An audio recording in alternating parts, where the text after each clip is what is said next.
Good evening and welcome to the July 12th, 2012 Waterboro Board of Selectmen's meeting. If you'd please rise for the Pledge of Allegiance. I pledge allegiance to the flag of the United States of America and to the republic for which it stands, one nation, under God, indivisible, with liberty and justice for all.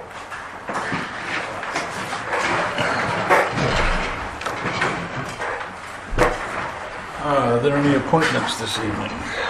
I don't see any at all. Let's get back up to announcements. I don't see Cindy here, so I will allot some time for her. She did indicate that she wants to have a drawing this evening for the person to light the fireworks at Old Home Days, the raffle that they've been selling. But I don't see her here. She's a bell clerk. She wasn't, I talked to her this afternoon while she was going back from lunch. She would say when I was down there at 3. Yeah. Oh, yeah. Oh, yeah, we've got one sitting here. Well, at some point maybe she'll drop in. Just a reminder that Old Home Days is July 6th and 7th. Parade is on the 7th.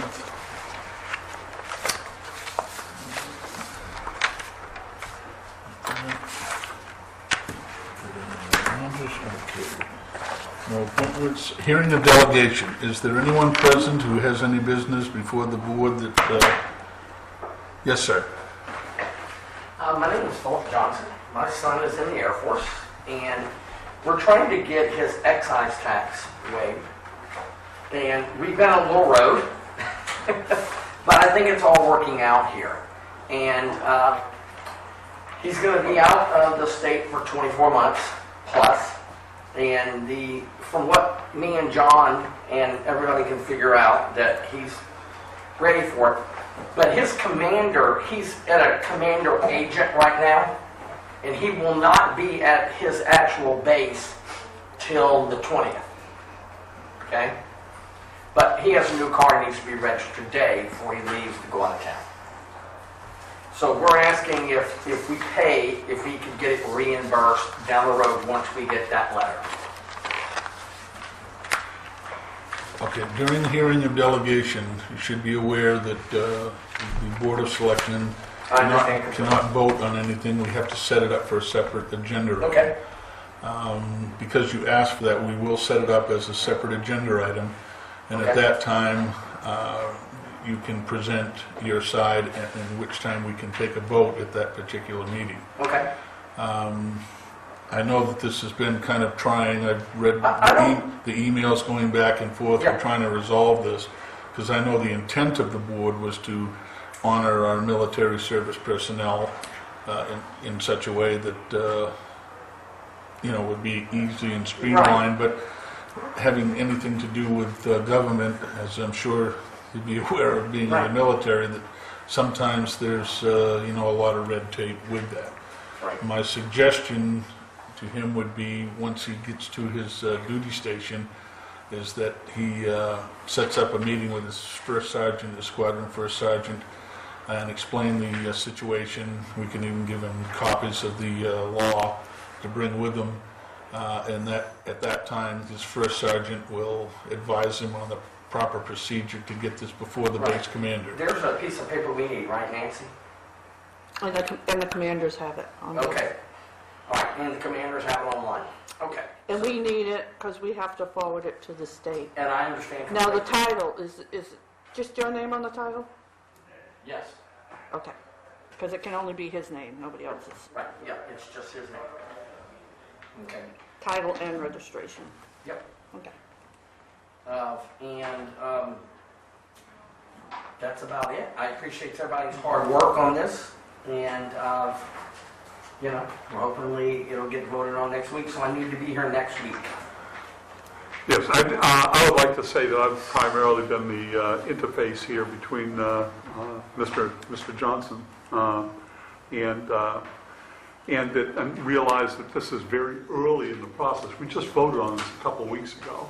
But I think we all know that what our intent was, as you mentioned, Gordon, was to honor our servicemen who are, and it mentions over 180-day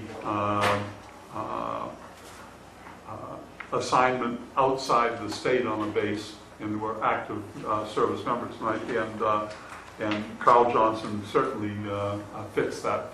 However, because it's pretty early in the whole process, he does not have that base commander's letter and wouldn't be able to get it in time in order to register his car. So I just want to, I feel very strongly that he needs to, that the town needs to grant him the free excise tax, no excise tax. And the only way I can see of doing that now is he needs to probably needs to register, because he's got to be out of here tomorrow morning, and that we reimburse him once we get the base commander's letter. Nancy, can we do a reimbursement or no? According to what the state has said, I mean, it's going to be tough because that form has to go to the state. Yep. So if he registers it and the town reimburses the excise, the form at that point will go to the state because they have to have the original. So I don't. I feel bad for him because you are kind of in between, because technically he's not on the base, so technically he doesn't. I mean, and no, John, don't. Yeah. Yeah, he doesn't. He's not there, so he Right, doesn't I really understand fall that underneath this completely. ordinance. But it does say in this thing that his commanding agent, and Cody Banks is his commanding agent and I didn't bring my reading glasses, I'm sorry, I'm getting it says somewhere in here about the commanding agent having, because he is under command, and his commanding agent Or from has, the commander's designated agent. that is Cody Banks. He is under his jurisdiction right now. And the problem with that was, if he can get us the correct certification, And we're waiting on that because what he brought in was a handwritten with a right, stamp, and I it's like, understand. And Cody said it did for the other, and I understand that, we have to go through, you want what is wanted, and so he's really not. He's physically in the state of Maine right now, but his commanding agent is Cody Banks, his recruiter. Okay, but his commanding officer is in New Mexico. Okay, so we got a letter, but it was the DOD stamped with Cody Banks' signature, and just wasn't right. We didn't know what forms to fill out. Everybody, as I see, we were all learning here today in the last week or two and stuff. The reason that I asked Nancy is, first, I don't want Kyle to register the truck and then find out he can't get reimbursed. And then my other question would be, if we can work this out and you have the information tonight on how we can do that, why can't we just vote to add it to the agenda tonight? He has a letter here saying he'll be out for 24 months. Who's the letter from? It's his orders. I mean, what is it? Is it a specific form that the state requires that has to be signed by the commander. the commander? Or the commanding agent. And we did have that form. You still have that?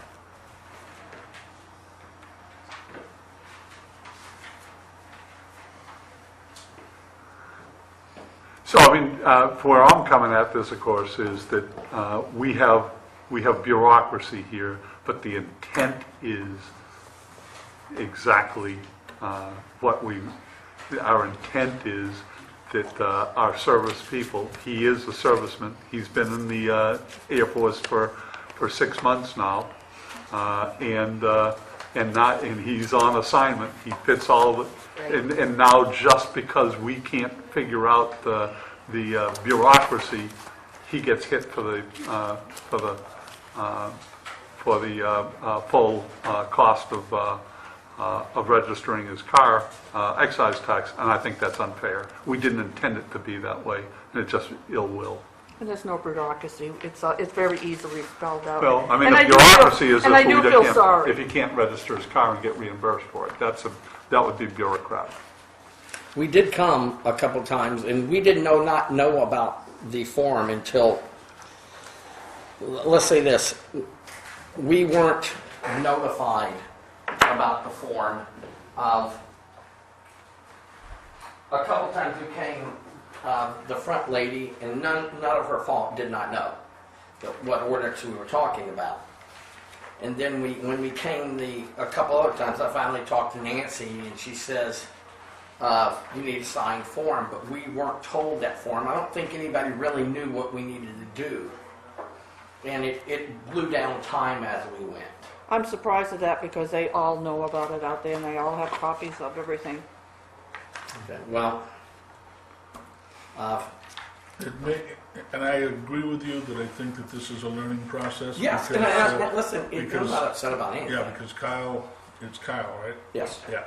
You're the first one to come in. No, He isn't? No. Oh, I'm sorry, I thought he was. nope, somebody else has got it. And they have the Ah. commanding letter. Okay. My Second, then. second, so it's, We weren't told It's the about first one to come commanding before letter the until board. we talked to Nancy Brandt. To Nancy. Wasn't he given a copy of the ordinance? Yeah, after the third time he came, he got this. And then we read it, and he came back with the piece of paper, and then I called you, and we had our little conversation and stuff. We both apologized and went on with our business.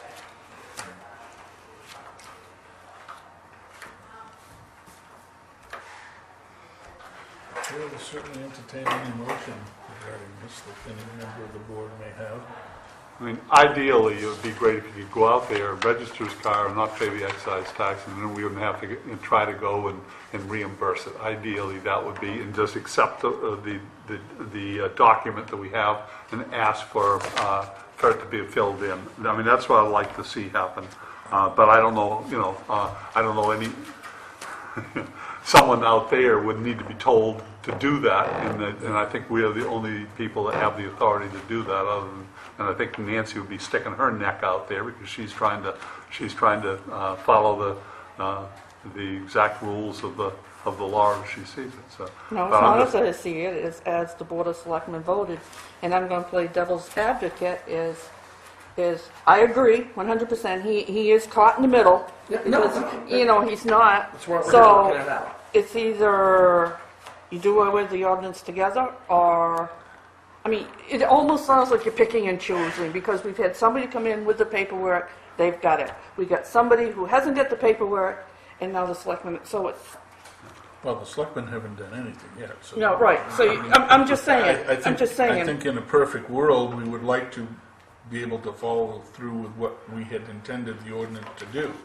However, I think that there are constraints even on the board with regard to what the statute says that we are required to do, even though we have the ordinance in place. And I'm really not one to try to circumvent the law, even for what may be considered, an ideal situation to do that.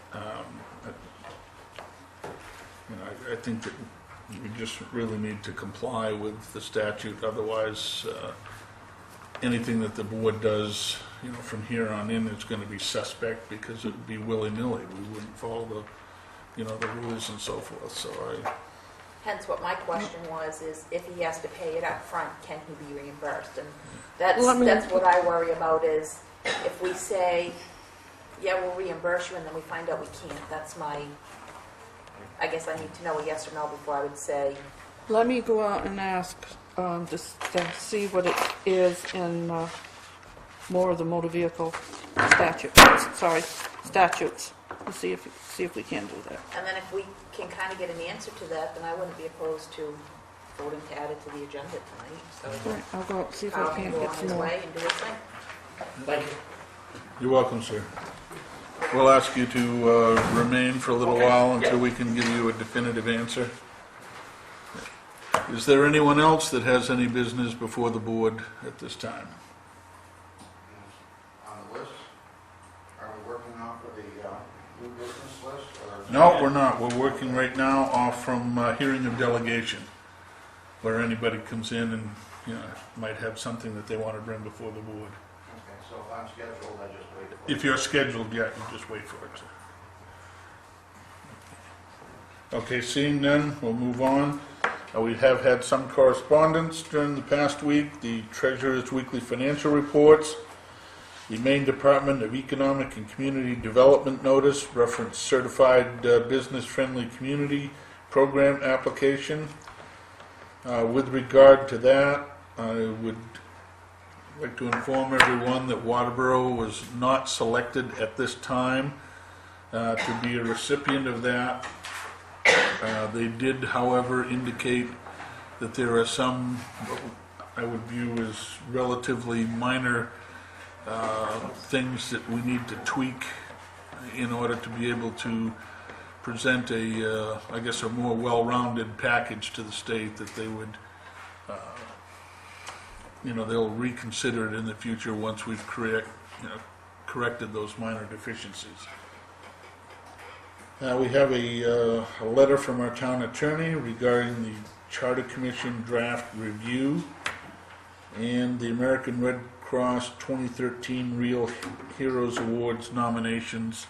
If anyone has any individual that they would like to nominate for that, I'm sure that you can come in and you can see the administrative assistant for any of the details on that, as well as accessibility to any of the correspondence that I've just read, or you can find those items on the town's website if you have a computer or an access to a computer. And if you don't have a computer, the public library does have computers down there for anyone to use.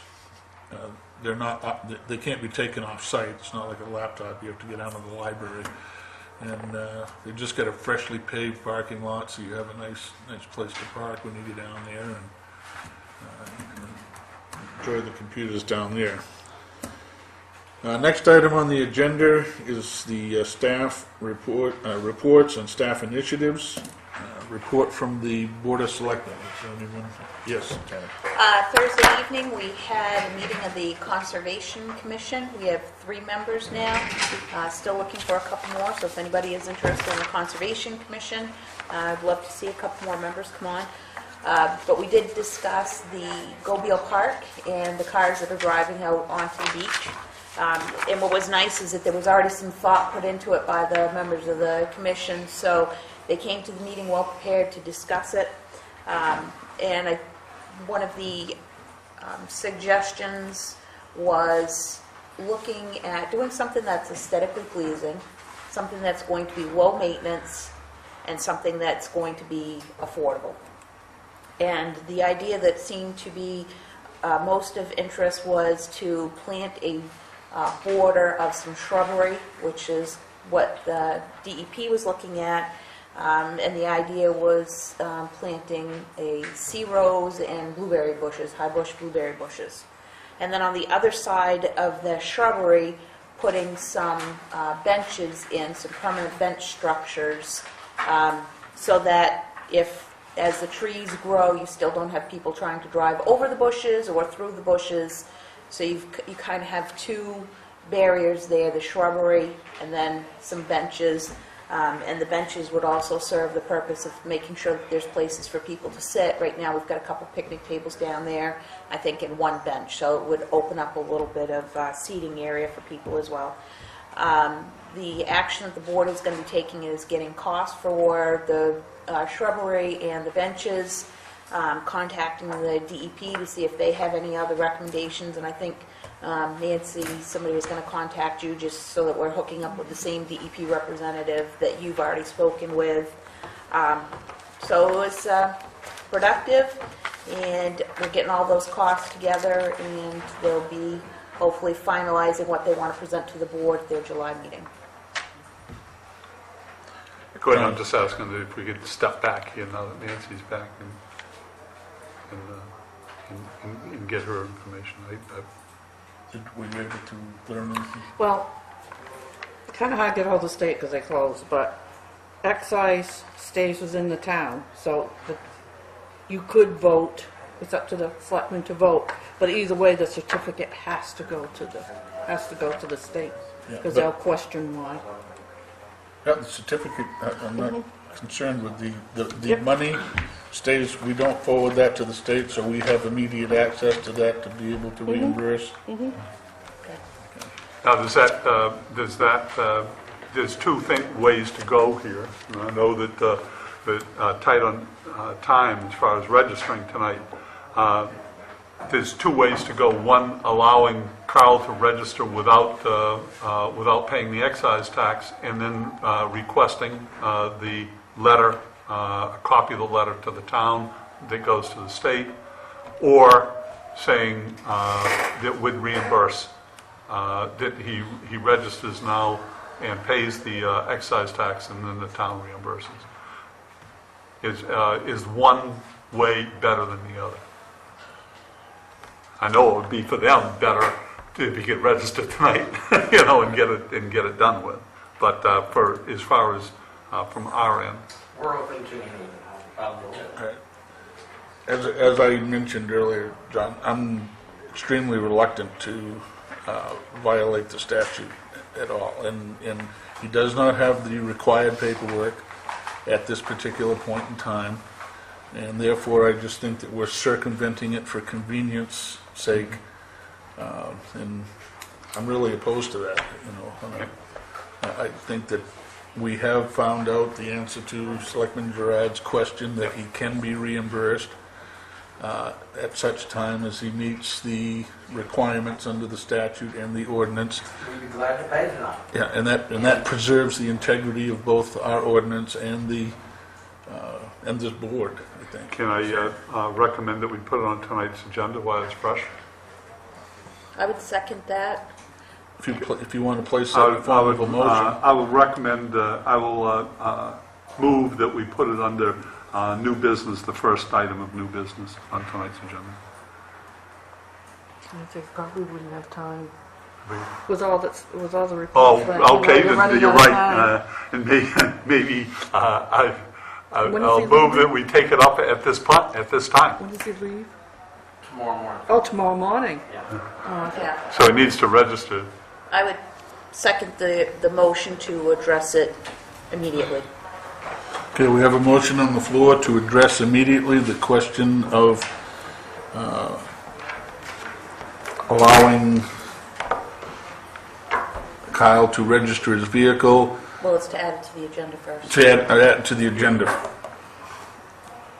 To be Okay, reimbursed. add it to the agenda. Okay, it's added to the agenda. All those in favor? Opposed?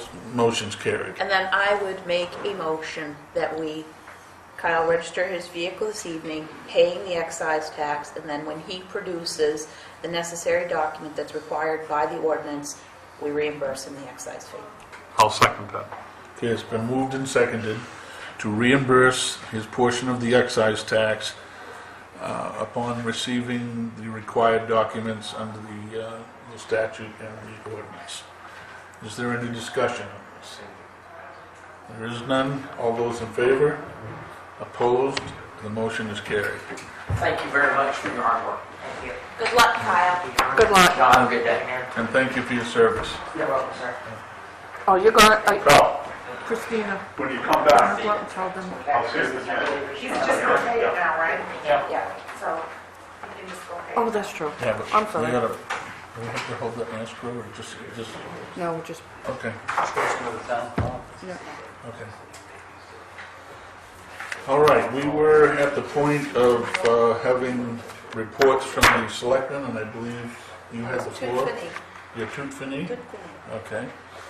Just a reminder, Maine's annual meeting is at 11:30 on Thursday, 11:30 to 1, at Maine, on Blueberry Hill Road.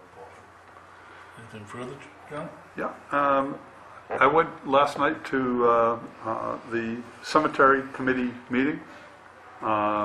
They meet just in the summer, so it's been since last August, I think, that they met. Just to give you to give people a little bit of an indication of what they do, is they are guardians of the old untended cemeteries in town, and there are a load of them. They're all over the place. And so they're pretty diligent about that. They've gotten, I think, another three or four members, and they would like even more members on the committee, because the more members they have, the more work they get done. Another thing that I would say, too, is that they're looking for anybody out there that has one of these small cemeteries next to their home or close to their home, that they are willing to call town hall, leave a notice that their name and where the cemetery is, and that they would be willing to be a guardian of that cemetery. What that means is just going in, maybe with a weed whacker or some clippers, and cleaning it out, cleaning it up a little bit. If there's stones that are tipped over, is to righting them, and just kind of taking basic care of the cemetery. And so they're looking for guardians. I've had a couple in the past up on Chadbone Ridge. It is kind of a pleasure to go in some of these old cemeteries, look at the stones, and start clearing it out a little bit so it looks nice. So those are some of the things they're doing there. Also planning on coming up with a website that would be tied into the town website, and with that would be a map of the town, and all the cemeteries numbered.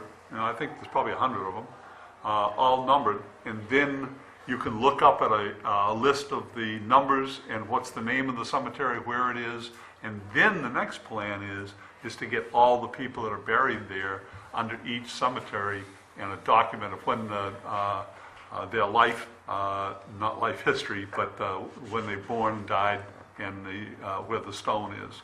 And so then, hopefully with that, anybody could go into the Waterboro Cemetery website, look up a possible past family member, find out what cemetery they're in, and then they could go visit.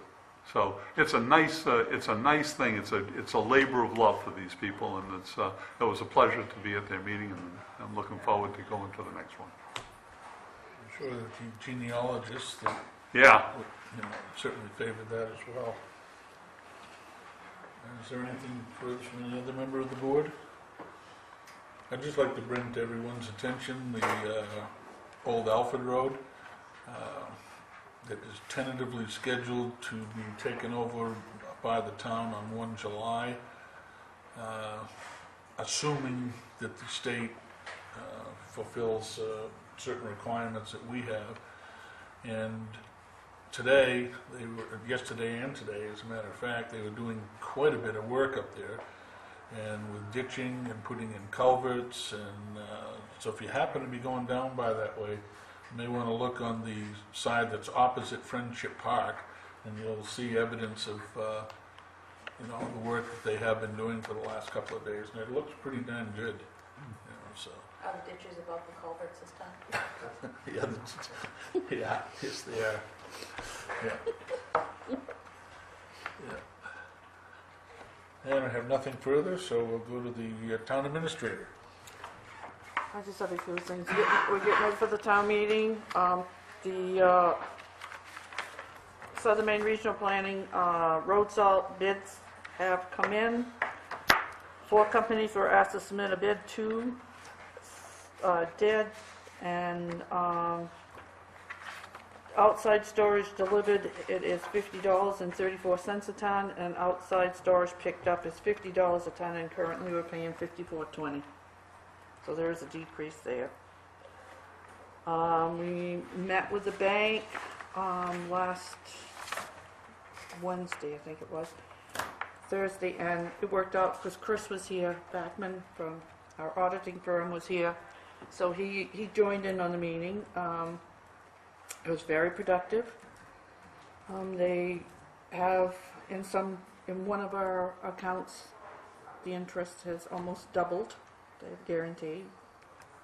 And we are talking about consolidating accounts because we have somebody out there, and Chris did not want to do it now. He wanted to wait until after July 1st.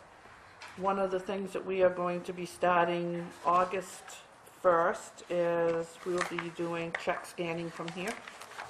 The checks will be scanned, and they will be in the bank if they're done by 6 o'clock that night, they will be in the town's bank account the next morning. So that has been, got all the paperwork for that, and we are also looking at a different debit credit card company than the current one that we have.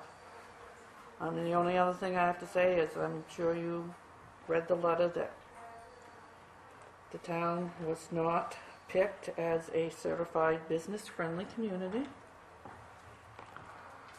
As Tom says, it's very bizarre, especially when you have a town that we put an hour's time frame before to several weeks, and they're allowing another town who had, what was it, 147 days, I think it was? 127-day turnaround and letting them make a change to be certified. But,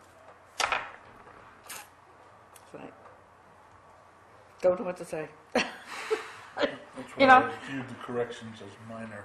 Yeah, that's right, minor. I think if they could just come in and talk to the business owners in town and say, you know, are you happy being in Waterboro? And if they say, yeah, okay, then you're a business happy community. You know?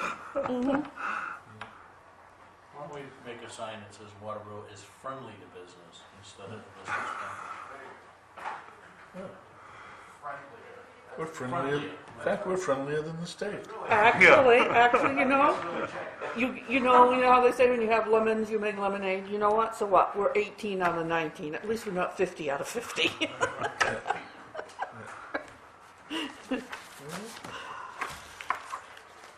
Anything further? That's it. Okay, now, our contract deputy, Sean Sanborn.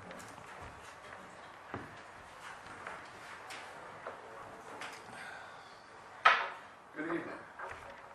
Good evening. Not in uniform tonight because I'm not on the clock, so. You're not undercover? No. I just had to say that. No. How many times have you been asked? If I was undercover, I'd dress up. Scuzz bag and not wear a badge. Yeah, the belt badge would sort of throw that. And plus, everyone knows me, so. And if you don't know me, my name's Sean Sanborn. I'm the deputy sheriff assigned to Waterboro, otherwise known as the contract deputy. And here's tonight's report. I was going to get statistics tonight for the number of calls for 2012 so far, but our computer program over at the fire department froze up on me. So I got mad about that and I didn't try again. But I did have a set of statistics for individual arrests for 2012 so far, and I'm tied with, for number one, with Deputy Carr. Not that it's a competition, but I like to show people that I'm actually doing my job. Deputy Bob Carr, who I jokingly call my stunt double because some people have actually mistaken him for me while he's here in Waterboro. Possibly that haircut. Yeah, it's the height build, except for the face, we look almost alike. So anyway, but we're tied at 40 arrests each for the year. And what really tickled me was the number two person was the school resource deputy, as he prefers to be called, Jason Solomon. He's coming in number two at 31 arrests. The reason I bring him up is because he's down at the high school, which is right here in Waterboro. Captioned audience. Yeah, he does. He really does. But he's quite busy down there, and it made me laugh to see that he was the number two so far this year in arrests. That will obviously drop off now that it's summertime.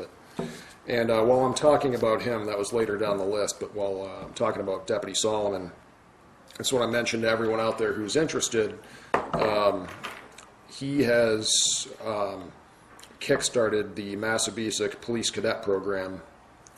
And students are eligible if they are currently high school students or if they just completed the middle school this year and are going to attend high school this fall.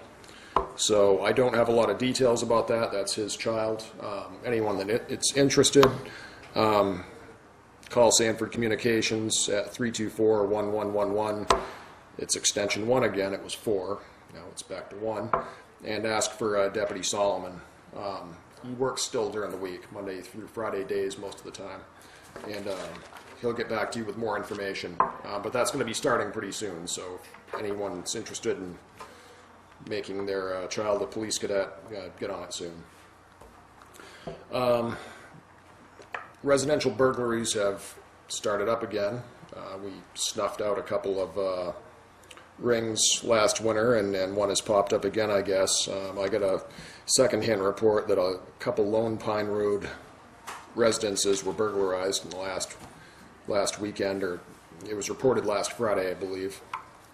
That's being investigated. Any information on that, obviously give us a call. I don't know who's behind that yet. The investigating deputy, I've got to talk to them and see what they know as well. But any information, please give us a call. Catalytic converter thefts. Anyone doesn't know what a catalytic converter is, it's that thing under your car that kind of looks like a muffler, but it's not. And it's got some metals in it that are valuable, and they're people like to go around, and if you scrap them, they're worth $100, $200, $300. Well, it depends. I guess foreign ones are worth more. I shouldn't actually be broadcasting this, but the thieves know anyway. What's nice though is I know some of the metal agencies now are reporting people that are coming in with They're supposed to. catalytic converters. They are supposed to report those, but we've got some rogue people out there. One of them is in a neighboring town. My counterpart, the Leamington contract deputy, Deputy Thistlewood, referred to him as Honest Ken. And that right away told me that there was going to be something wrong with that. But yeah, they're supposed to, but we've got some shady people that will pay a little bit less to get rid of them. But basically, Baker Automotive got hit. That's why I was bringing this up. They had 5, actually 6, cut out from under their cars. And I believe we've recovered those. I was going to get with them about some IDing their catalytic converters because we recovered a pretty big pile of them. But that fell through because of some calls that came through. And, but we're dealing with that. And I wanted to add, I believe these catalytic converter thefts are pretty much drug related. I think this is just to raise money to get drugs so people can crush up pills or shoot up or whatnot. So that's being dealt with at this point. And we do have leads that are being followed up on. Illegal dumping. Chadbourne Ridge Road and Ospey Hill Road are getting hammered by illegal dumping. If anyone walks dogs on that road or hangs out on those roads and sees someone drive down there with a mattress in the back of their pickup truck, it should raise an eyebrow. Please get their license plate and send it to me. Or a bunch of old tires in the back. This is ridiculous.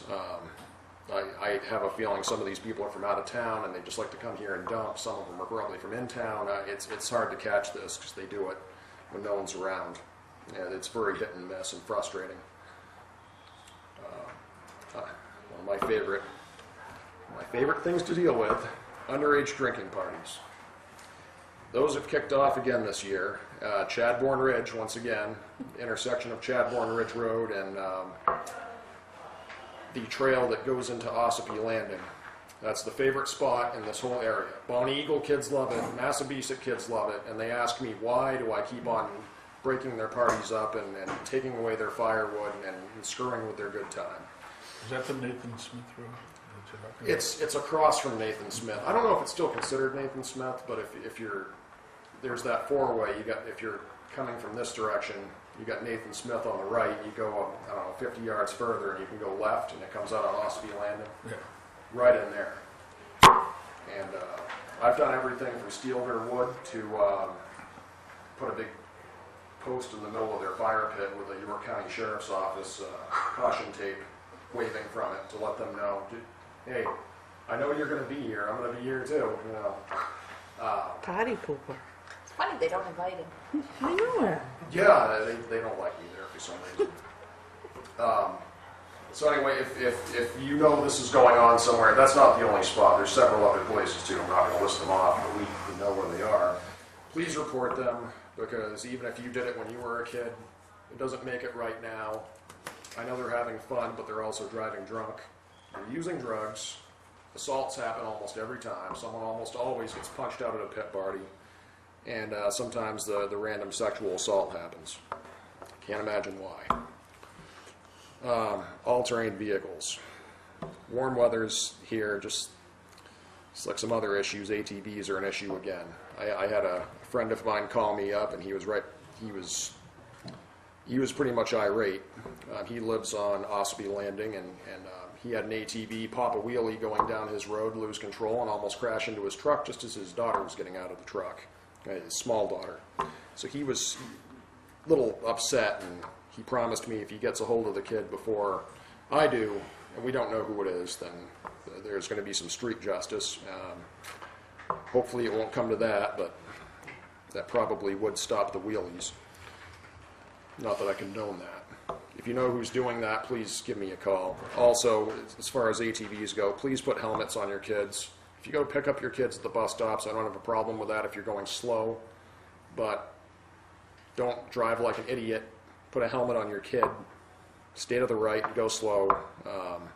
Don't equip your ATVs with loud mufflers unless you're confining them to a track somewhere, because we don't like to hear them. Some of these mufflers sound like a chainsaw out of control, and it's obnoxious, and I'm just going to write paperwork for them. Loud mufflers on ATVs is just, it's ridiculous. Snorkel kits. I'm only mentioning snorkel kits. For those of you that don't know, you can put like a big exhaust that sticks up high so the ATV can breathe, I guess, underwater, and you can drive around in brooks. Pete Herring of the Warden Service, you bring up snorkel kits and you can see his blood pressure visibly rise. He gave some kid a choice a while back with a hatchet and gave him the choice to do something or smash his own snorkel kit off, and he smashed the snorkel kit off. That's how much Pete Herring hates snorkel kits, and they're illegal. Like, you cannot put them on. You can't even drive around with it out of water. So don't put snorkel kits on your ATVs, because especially if Pete Herring's around. He's very unpleasant when he's angry, way more than I am. And I like working with him too. He's a good guy, unless you have a snorkel kit. Marijuana grows. I put this out on my Facebook page a while back. Listen, if you're a sportsman and you spend time in the woods trapping or ATVing or whatever you do out in the woods, like I sometimes do, and you run across the dreaded pot or the reefer, whatever you want to call it, growing out there, I know for some reason a lot of people are scared to death of reporting it. I don't know why. This isn't like they're the Colombian cartels around here, growing this stuff. You can report it to me. I'm not going to tell them, and then I'm going to go yank it up and laugh, and they'll be out a lot of money, and I'm not going to tell them that you told me about it. So, sportsmen out there, if you can do me a favor, if you run across these marijuana grows, please let me know. We got rid of quite a lot last year, thousands and thousands of dollars, and I'm looking forward to doing it again this year. So any tips, please let me know. I know I'll be out there looking, so. You can contact me on my Facebook page. You can look me up at Deputy Sean Sanborn. That's Sean, S-H-A-W-N. You can friend me there, and if you're from Waterboro, I'll probably accept you.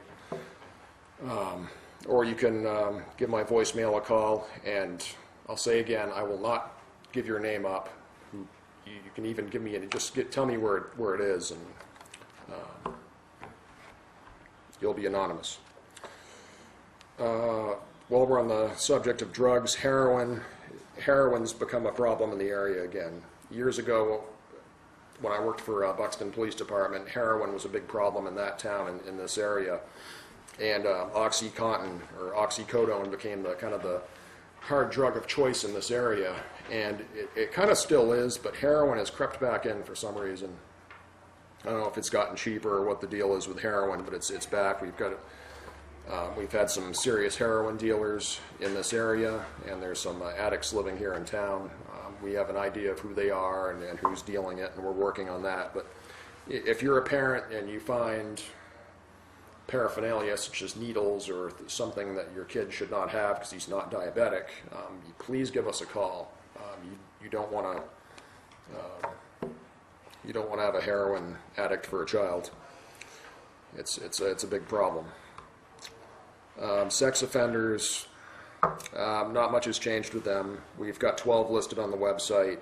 One did petition to get himself removed, and he's off the website. He's still living in the area, so if you want to look them up, just Google Maine sex offender website, and then you can go right in through there and type in Waterboro. You can see who's living around here or working here.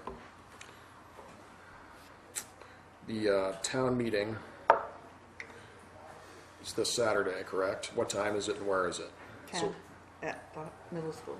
10 o'clock at the middle school, in case no one knew this. Please participate in your government. I will be there. If you have a problem with me, show up and vote against me. If you like me, show up and not me, the program, the contract deputy program. No sneezing. Sneezing. No sneezing Saturday when you're there. That's classified.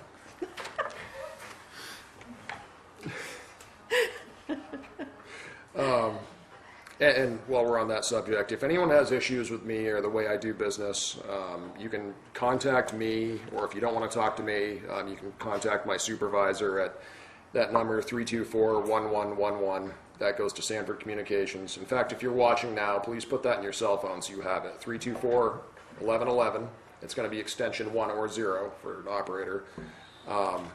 And that number is good for police, fire, anything in this area.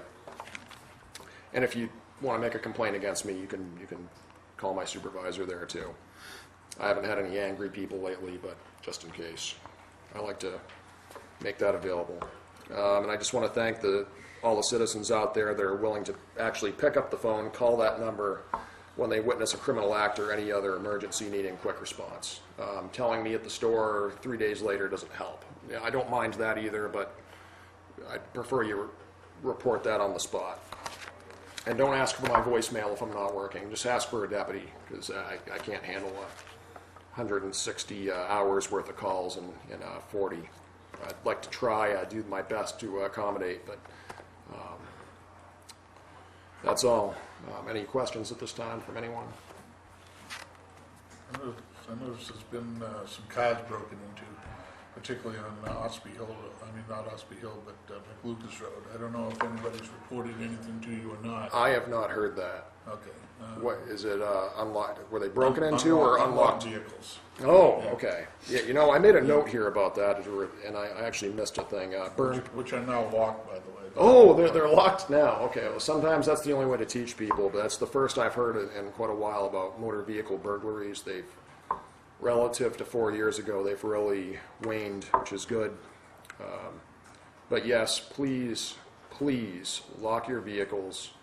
Don't leave the keys in the ignition, and lock your houses too when you leave to go to the store or whatever. It's easy security. Just get into the habit. You won't even think about it after a while.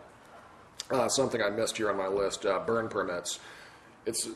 Once again, it's summer. It's going to get dry again. We've had some wet weather, but it's going to be dry again soon. It's going to be dry off and on.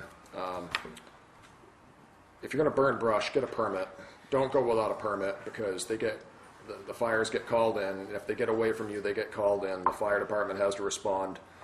And they're going to, almost every time, they're going to call me, or they're going to call the forest ranger. And either way, you're going to get charged, and probably you'll have to reimburse the fire department for all the manpower and equipment that they had to use on your fire that you didn't get a permit for.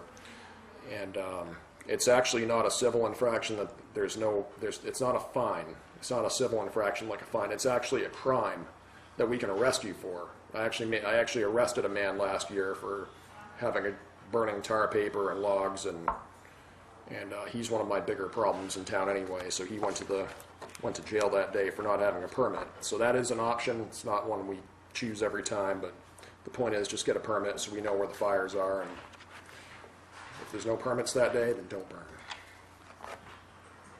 Okay, sorry about that. Any other questions? I always look forward to your reports. Always entertaining. Yeah. I'm not trying to be funny. No, I understand it. No, I look forward to I your know. reports because there's a little bit of color and, to some of the, the reports. Yeah, Yes, sir. I was wondering, you mentioned that without a permit, fire department gets called and you're liable for the cost. What happens if you have a permit and it gets out of hand and the fire department comes? Are you absolved from any responsibility? Most likely, but it depends. It would depend on why the fire got away from you. Like if you didn't have a hose like you're supposed to, or didn't have, if you told them you had the tools that you were supposed to have and you didn't have them, that could make you liable. So you're still responsible either way then? You are responsible for your fires either way, but I was going more for the criminal side of it, where people are just, show up. A lot of people show up. Well, not a lot. You get an occasional guy that shows up at the fire department and doesn't get his permit, gets mad, and so I'm going to burn anyway. And then they go off and they do it anyway, and then they get charged. Or we had a man a while back that said, I'm just going to burn some old barn boards that don't have paint or anything. Turns out he was burning the barn. They were barn boards, weren't they? Yeah, and there was also tires and everything still in there. It was collapsed, but that caused a big stink in town. A lot of people were mad that we charged him for that, and it was getting away into the field, and it was spreading toward the forest at that point too. But Matt and I were the bad guys on that one because we charged this guy for just trying to have a fire, and he had no hose. He had five-gallon buckets, so there was no hose, and anyway, that's a whole other story. Anything else? All set, sir? Okay. Have a good night. Thank you, Sean.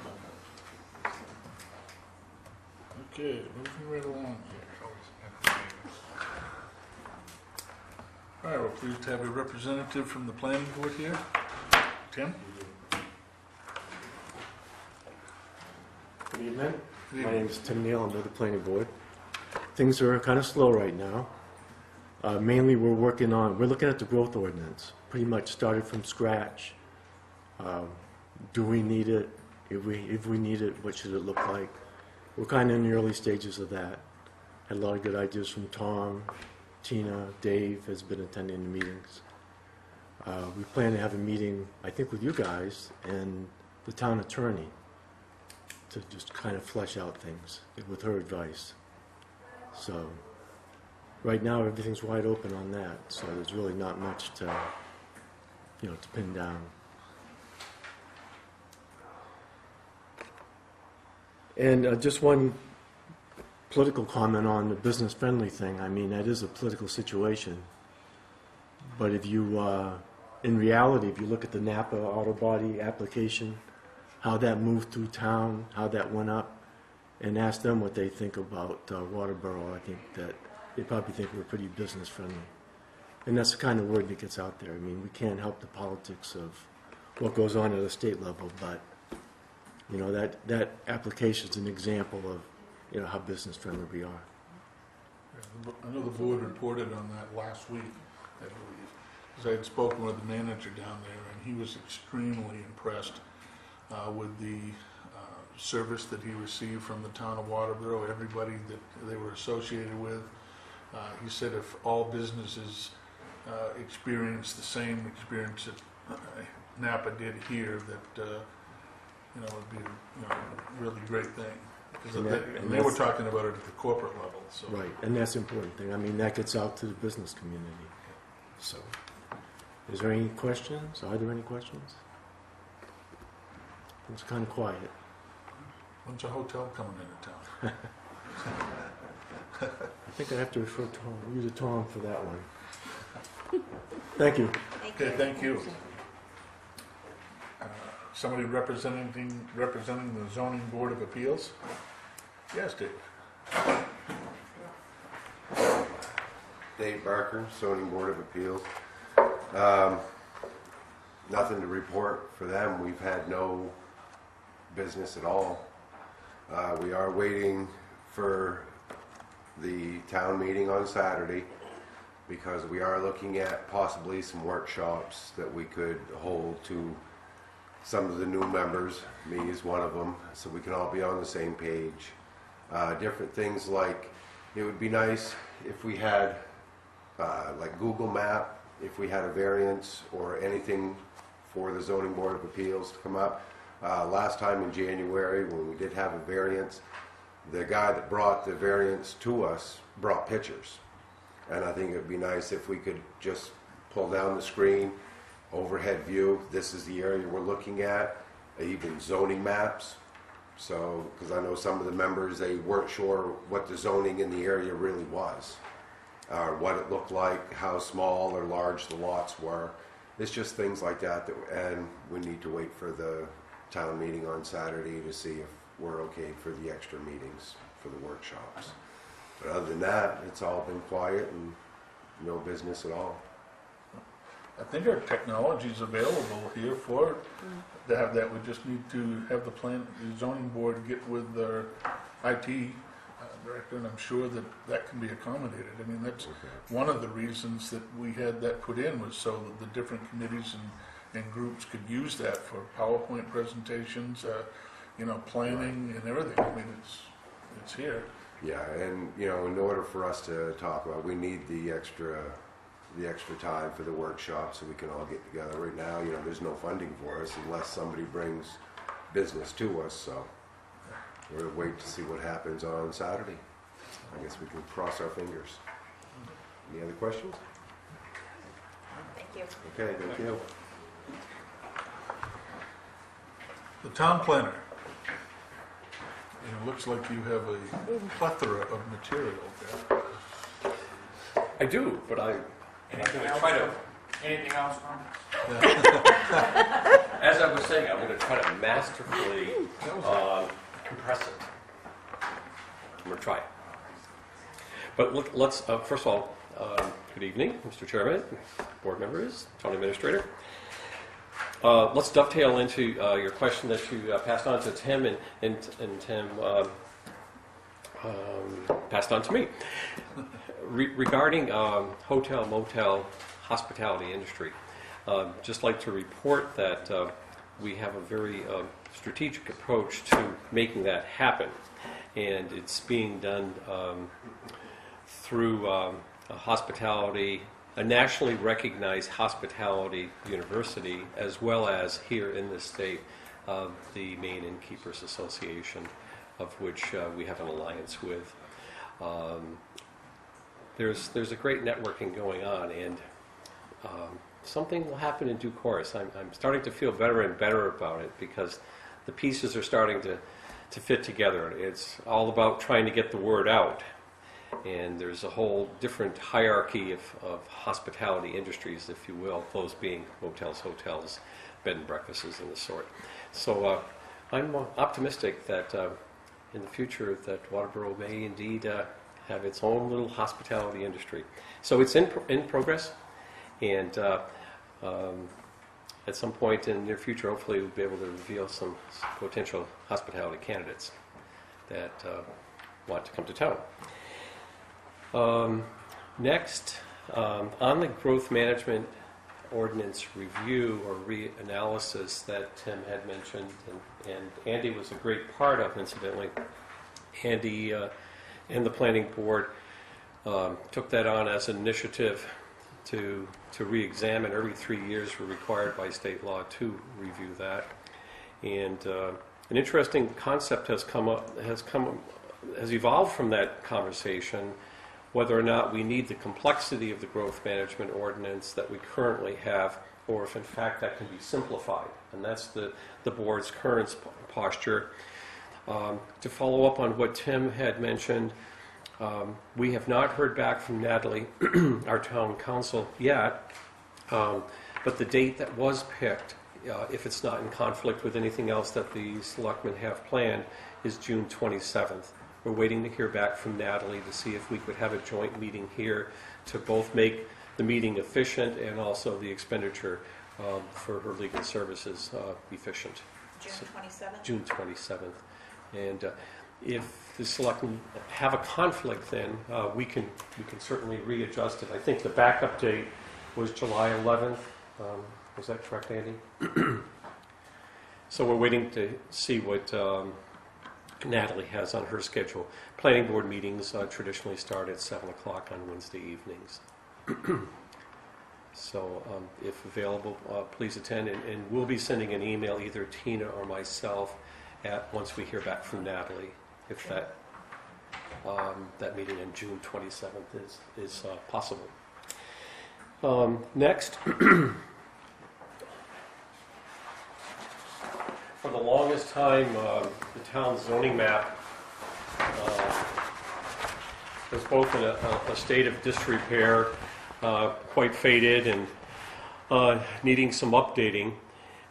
As one of the accomplishments of the 2020 committee and in the planning department, we now have this updated zoning map. I've given one to our code enforcement officer and to Tina. Our town administrator is contemplating having it as wallpaper in her office, and it's 99% accurate. We still have a little tiny bit of tweaking, but because these are static documents, you know, they're constantly subject to change, of course. But at least we have something that's really quite workable. We've also got it in a reduced format. There's been a request by some of our local realtors to see if they can purchase a copy of this for their offices. And the answer to that is yes. We've got some of these printed up. The town administrator is going to give me a fee as to what would be fair and equitable for the sale of these. And in addition to that, I believe it was Tammy Jo that had mentioned months ago, if not a year ago, that wouldn't it be great if we could get this as a web-based type of map. That will be happening in real short course too. Well, like I said, there's one or two little small amendments we want to make to it. One of the things that is resulting not only from this, but from the 2020 committee, is that we'll also be doing some blow-ups of certain segments of these.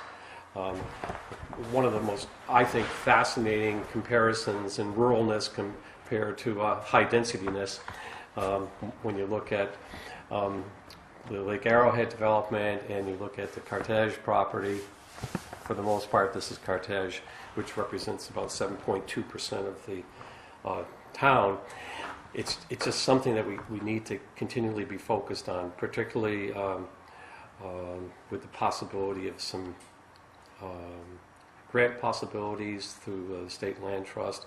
We need to really remind ourselves of what a major holding this is. So, in any case, this is progress we've made on this, and we're really quite pleased that we have something that we can work from. And our next step, and I'll dovetail into that, is trying to make the tax maps more compatible with the zoning maps. Over the years, certain parcels didn't register. It was the way they were calibrated in the past, and we're trying to pick up on each one of those mistakes. It looks like that there may be an opportunity, and I thank the chairman for this.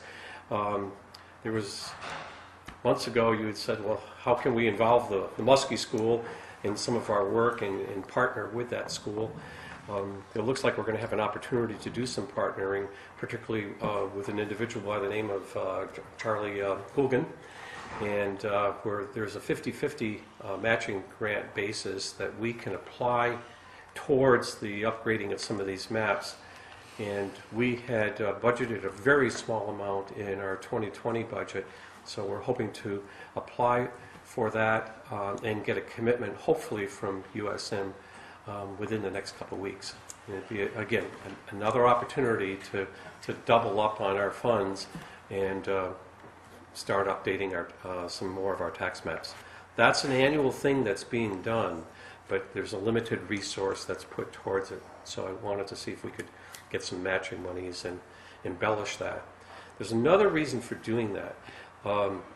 York County and the whole of Waterboro were flown the spring of this year. And as a result of that, it looks like we're now going to have some aerial photography for the entire community that's going to be less than 6 months old.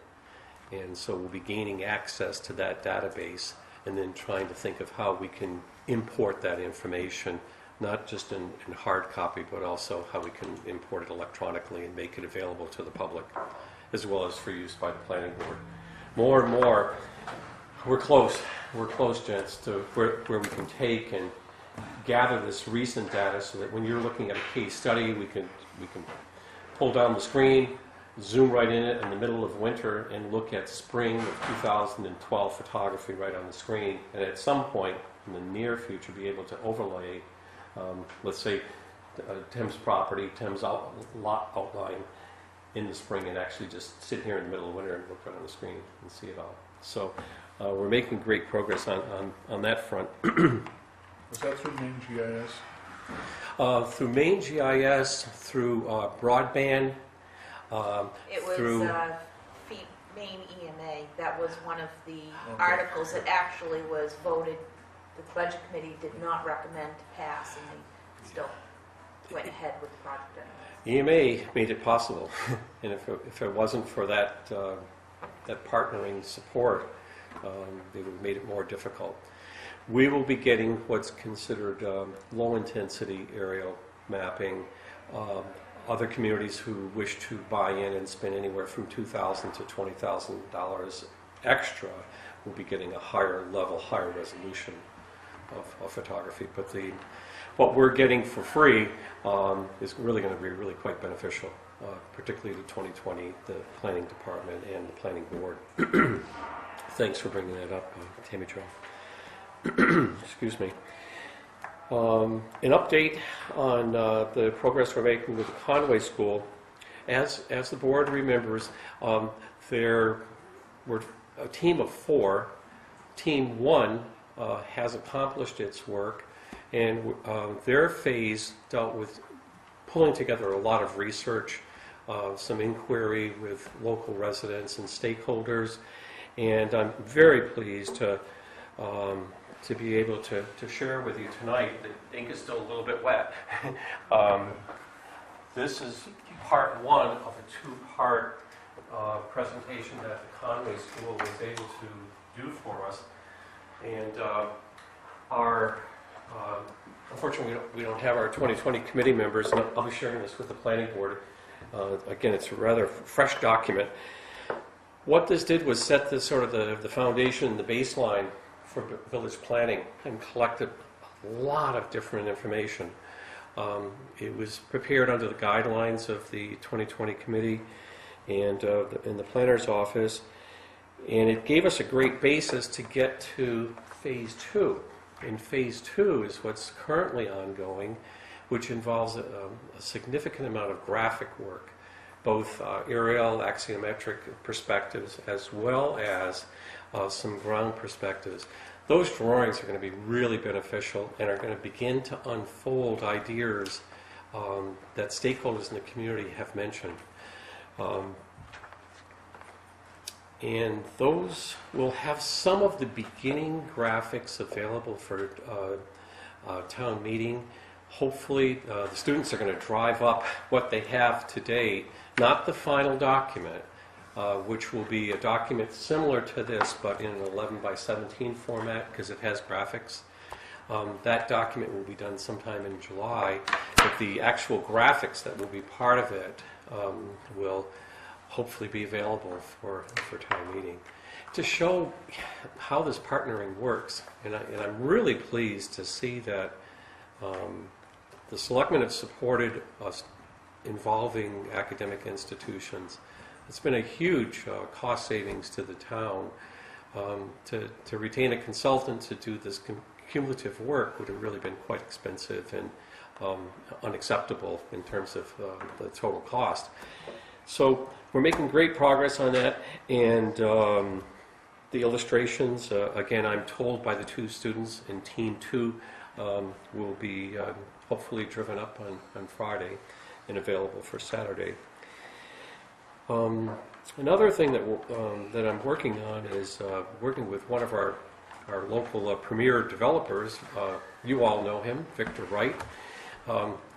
Victor is very close to having a presentation before the planning board, maybe within the next week, maybe within the next 3 weeks. He's completing his application now for about a 3,000 square foot commercial building on Route 202. And he's putting it up as a speculative building, which is great for us because we don't have too many empty spec buildings, brand new, that we have to work in terms of economic development. So it looks like it's a definite go. It looks like it'll be before the board within the next 10 to 20 days. As you all know from what Victor has built in town, he really builds a tasteful building, and I'm pretty excited about it. And so he's got, and I'd like to announce too that his full intentions are to retain all tradesmen from town. He's working real hard to get this building put up with tradespeople right from Waterboro. Where did you say it was going to be? If you look at Strawbrook Hill Road, right across the street, Where that photography place is or something? yeah, you know, there's it's called a pond. It's a big dredged out area where there's a pond right across the street. It's about an 8-acre parcel. There's a small residence in the far corner of that 8-acre parcel, and his intentions, again, a fairly small building, but one that's, I think, going to really help us a lot out in the community. Either as subdivided spaces, incubator spaces, if you will, or if someone has an interest for the full 3,000, then he'll fit it up for the full 3,000. And there's plenty of room to expand if he elects to, but his intentions are to put up the 3,000 square foot. So that's forthcoming. Let's see. And as was repeatedly brought up tonight, Napa has been really pleased with their soft opening. As you noticed in the last email that I sent to you, I think it's about 60 to 70% fit up inside.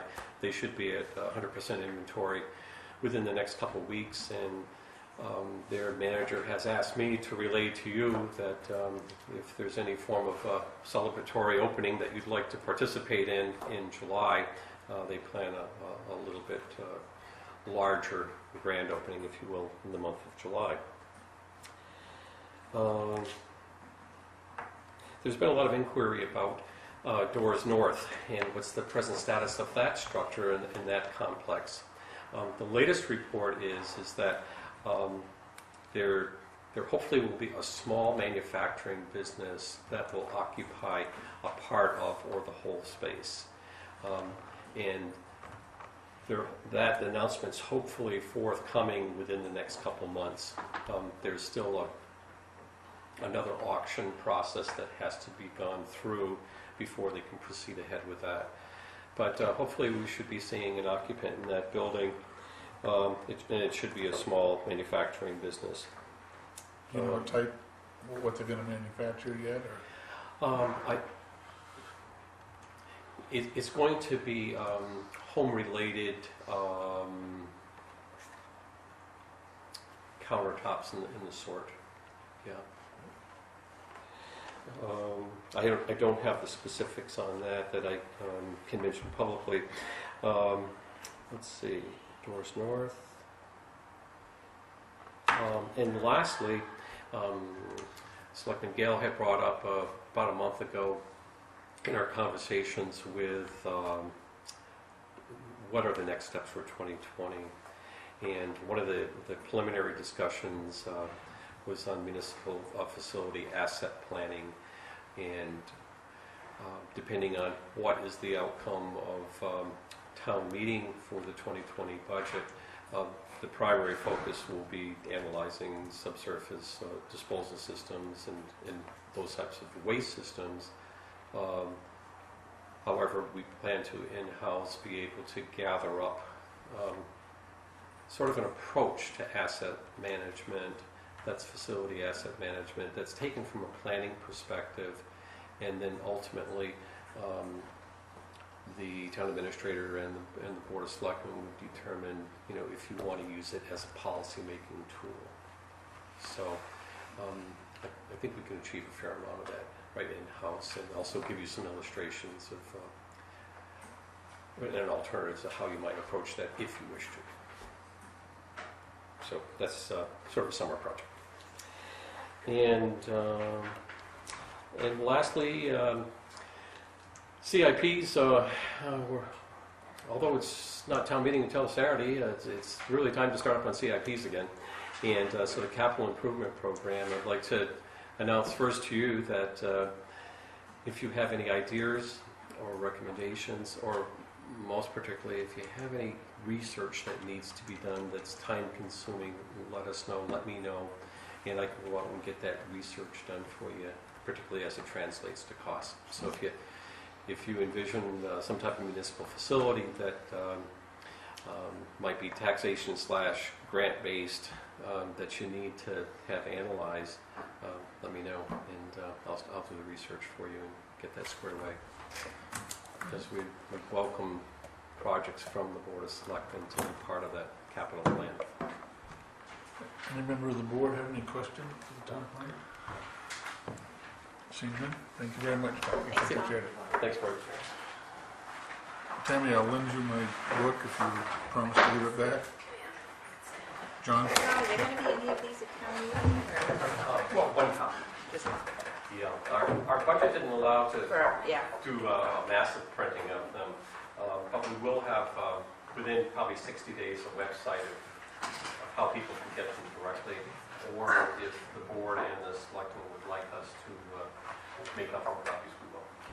We'll see if we have any pocket change left over. That'll be able to load it right on the website. That would be ideal, wouldn't it? Yeah. Okay. And you don't have to print. We'll try to do this as an electronic document. Thank you. Thank you.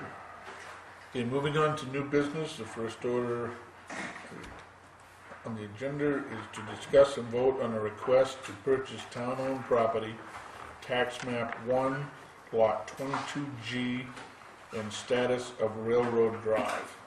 What is the pleasure of the board? I think we have a speaker. I'm James Triance, Okay. property owner of that area. Lot 22G was originally a portion of the property that I own currently. When it was sold many years ago, one of the previous owners of the property retained a 50 by 100 foot section of land for himself, transferred the rest of the property